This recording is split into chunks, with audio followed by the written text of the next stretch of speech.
When you give, you allow others to experience what you have received. I am Jury Batulan, one of the 12 disciples of Pastor Jeff Bonifacio and one for 4 leaders of Pastora Sarah Jane Berana. Desire talaga ng puso ko na magkaroon ng driver's license. Pero dahil di pa sapat ang aking pera noon, sinabi ko sa sarili ko na pangtanim pa lamang ito. That's why I faithfully released the whole 10% my tithes and offering to God until I get the chance para makakuha ng student's license with God's favor dahil meron pang discount akong nakuha. Still, yung pera na meron ako hindi pa rin sapat para makakuha ng non-professional driver's license. Kung kaya't patuloy ko itong itinanim.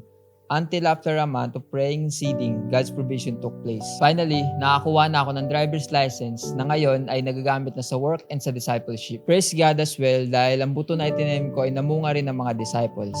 I praise God for entrusting me with people sa campus and for using me sa outreach ng Manila East and Muntinlupa. Tunay na sa pagsunod at pagtatapat natin sa Diyos, mararanasan natin ang pabor niya. Kung kaya't huwag ka manghinayang ipaubaya kung anong hinihingi ni Lord. For it says in Hebrews chapter 13 verse 5 to 6, keep your lives free from the love of money and be content with what you have. Because God has said, never will I leave you, never will I forsake you. For we say with confidence, the Lord is my helper. I will not be afraid. What can mere mortals do to me? Give with all our heart. Dahil si Lord naman ang ating great provider. And dahil sa ating pagbibigay, we are putting our faith in God that He will bless those who remain faithful. Huwag mong kainin ng butong pantanim. Salip, ito ay ibigay mo ng buong puso sa kaharian ng Diyos. Ibigay mo ito ng walang pag-aalinlangan. I am Jury, nagpapaubaya sa Diyos na hindi nagpapabaya. Give your best, Jagians!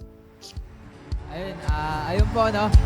Kahit na yung dadating sa araw na may tayo, endless crisis tayo, let's always have prayerful life kasi kahit na may endless crisis, dapat merong continuous praying. And ayun po, kasi once we continue our prayer po, God will provide po talaga kahit na ano po yung sitwasyon po natin.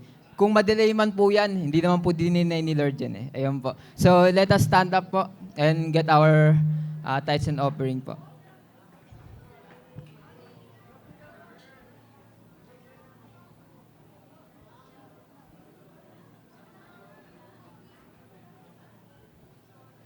Ayun, sige po, tayo na po tayo.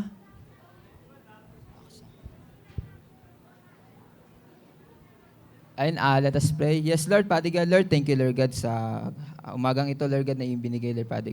Thank you, Lord God, sa mga dumaan, Lord God, na opportunities, Lord God, that you have given upon us, Lord Father. Lord, maraming salamat, Lord God, sa dumaan, Lord God, na aming buhay, Lord God, mapa-crisis man, Lord God, na opportunity man, Lord God. Thank you, Lord God, that you have given this to us, Lord Father God. And Lord, I pray, Lord God, na patuloy mo po, Lord God, i-bless, Lord God, ng bawat mga aming work, Lord God, aming pag-aaral, Lord Father God, ng aming pamilya, Lord God, sa aming needs, Lord God, sa aming buhay, Lord Father God. And Lord, we continue, Lord God, to seed, Lord God, our life to you, Lord Father God. Muli, Lord God, maraming salamat. Jesus name we pray.